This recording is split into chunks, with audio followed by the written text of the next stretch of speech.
اگر وحیدا یوحا چې وحی شوی دا آیاتونو ترجمه دې څنګه پیغمبر علیہ السلام د خپل خواهش نه خبرې نه کوي سچ پیغمبر علیہ الصلات والسلام فرمایي ناغ وحیدا پیغمبر علیہ السلام ار خبر وحیدا سره دې دوه آیاتونو مقصد دا دی پیغمبر پاک صلی اللہ علیہ وسلم دخلی مبارکنا زبان اقدسنا زبان نبینا زبان مبارکنا چکم خبر روزی نواغ وحیدا معلوم شوا چه د پیغمبر دخلینا یواز قرآن نه بیانی دو بلکہ وہ سر احادیثم بیانے دو جسنگ قرآن وحیدہ دس حدیثم وحیدہ تبھی پوچھو کنا جسنگ قرآن کریم من اللہ دا اللہ دا خدے دس احادیثم من اللہ دا اللہ دا خدے مانا دا شو پیغمبر پاک صلی اللہ علیہ وسلم جس خبر کئی اغا وحیدہ پیغمبر علیہ السلام خود قرآن نے علاوہ حدیثم ویلی دے حدیثم واحدہ خلق شان فرق پکیو کا اغا وحی غیر مطلودا دا وحی مطلودا مانا دادا چھ دا قرآن کریم آیاتو نمانز کی ہوئے منسپی کی گی اگر حدیث تے منسپی ہوئے منسپی نکی گی مانا دا شکر اغی دا پارا او دس ضروری ندے دے دا پارا او دس ضروری دے صرف دالک شان فرق نو دا پیغمبر پاک صلی اللہ علیہ وسلم خونی خبر وحیدی حدیث بمانے علب خبر حل کی حدیث نمانے یا خبر نہ حل کی کدی مثال یو تیتر و یا تو یو نو تیتر بخپل آواز کی یو لطیفہ تیتر لگیو خپل آواز ہے یو سو کسان ناس یو پکی ترکان ویدا تیتر لگیا رے چی خلرگی او مزیدار د دیار لرگی او اغاوی او خمزیدار ورد تی جوڑ کھڑا ہے ولی اگر ترکانو ناغت د تیتر خبری ترکان والا خبری او اصاب ناس تو نو قصاب وی نا دا تیتر ویو چې دا خوخه او د مچانو نه پټا چکا دغه هغه قسم پوښي دغه شانته بل ار کسب والا چې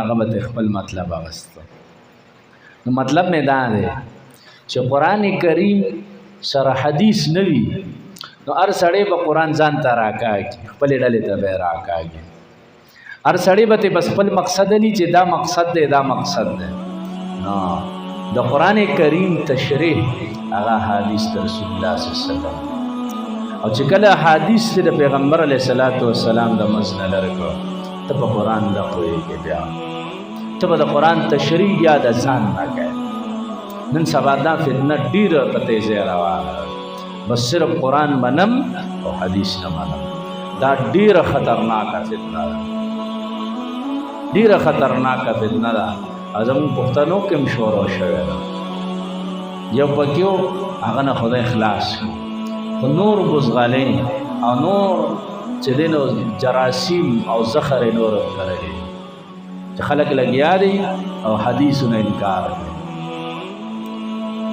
قران کریم کې الله فرمایي اقیم الصلاة منس قائم کې اوس دا قران کریم کې نشته دی چې د ساره بسلور رکعاته کې دو رکعاته به سنت کې دو رکعاته به فرض کې ماسپخین به لس رکعاته کې دا قران کې چرته شته نشته سلور شپږ رکعاته سنت کې او سلور رکعاته فرض دي وړک دي او فرضو کې دوه تشتی دا چرته قران کې بیا نشته دا په حدیثو کې دي نو که یو سړی حدیث نه مانی قران باندې عمل څنګه کوي قران کریم فرمایي آتو زکات ورکا نو دانشتر بیا قرآن کې چې بسلویختو کې یو روپے ورکا په دیر شو غاګانو کې ورکا بسلویختو چې دینو ګډو بيزو کې ورکا او دا غرنګي په 500 خانو کې وغیرہ دونه زکات ورکړه، په 200 کپړو کې دومره زکات. دا تفصیل بیا چیرې دی؟ احادیث کې دا تشریح دا سره تشریح دا قرآن. چې ته خو حدیث نه مانې قرآن باندې عمل نشي. قرآن کریم وایي چې روزه ونیسئ. نو قرآن کې دا شته دی چې د صبح صادق نه واله تر ماښامه پورې ونیسئ. قرآن کې دا بیا نشته دی چې ته روزه نیسې نو پس ماتېږي، پس نه ماتېږي، پس باندې مکروه کېږي، پس نه مکروه کېږي. دا بیا حدیثو کې دی، دا بیا چېرته دی؟ احادیث د رسول الله صلی الله علیه وسلم کې. قرآن کریم وایي حج وکړئ، نو دا حج څه احکام قرآن ذکر کړي، خو څه احکام هغه حدیث. نو نیم قرآن یعنی نیم دین هغه تا نه بیا پاتې شو چې کله ته حدیث نه مانې. او دا ظالمان اکثر له وایي د پیغمبر علیه صلات والسلام زمانه کې احادیث نو لیکلی شوی، وروستو لیکلی شوی. پرونه ما یو داسې ویږه د امام ابو حنیفه نه وروستو حدیث لیکلی شوی. دا ګپ شپ دی، دا څه شی دی؟ دا د دې ګپ شپ دی.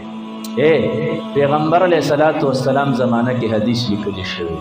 یو دلیل لري، پیغمبر علیه صلات والسلام خطبه ویلا، تقریر وکړ، او مجلس کې یو سړی ناستو، حدیث کې شته مجلس کې یو سړی ناستو، هغه پیغمبر علیه السلام ته وی تا چې کومه خطبه او تقریر وې دا راله ولیکا. پیغمبر علیه السلام له ولیکل نه ورتلل. پیغمبر علیه الصلاۃ والسلام هغه الفاظ شته، هغه سړی نوم ابي شاه، اكتبوا لابي شاه، اكتبوا لابي شاه. نبی علیہ السلام صحابه ته وی زما دا خبرې چې دی د ابي شاه دی.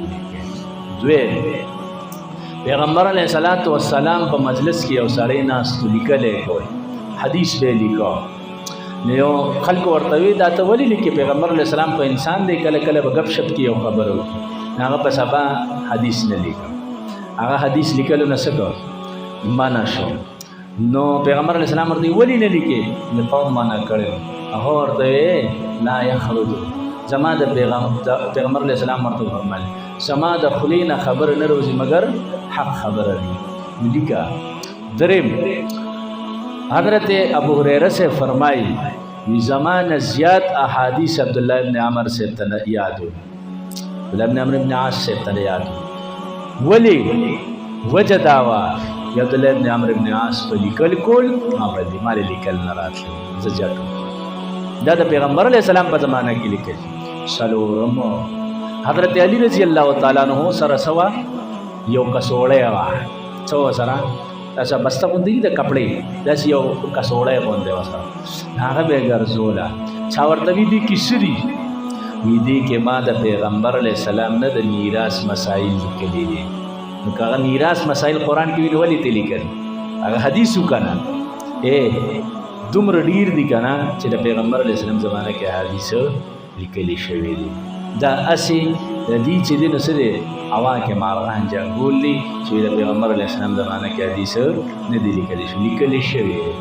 دویم زه د پیغمبر علیه السلام زمانه کې حدیث نه دي لیکلي شوی. خو یاد ساته حدیث یوازې په لیکلو نه محفوظ کیږي. څنګه حدیث په یوازې لیکلو نه محفوظ کیږي؟ عربو لا او بیا صحابه لا الله داسې حافظې ورکړې وي چې هغې به په یو مجلس کې سلسل اشعار او قصیدې یادولې. داسې به ناستو شاعر او یو سړي به په یو ځل وي، هغه به بیا یو سړي یاد کړ.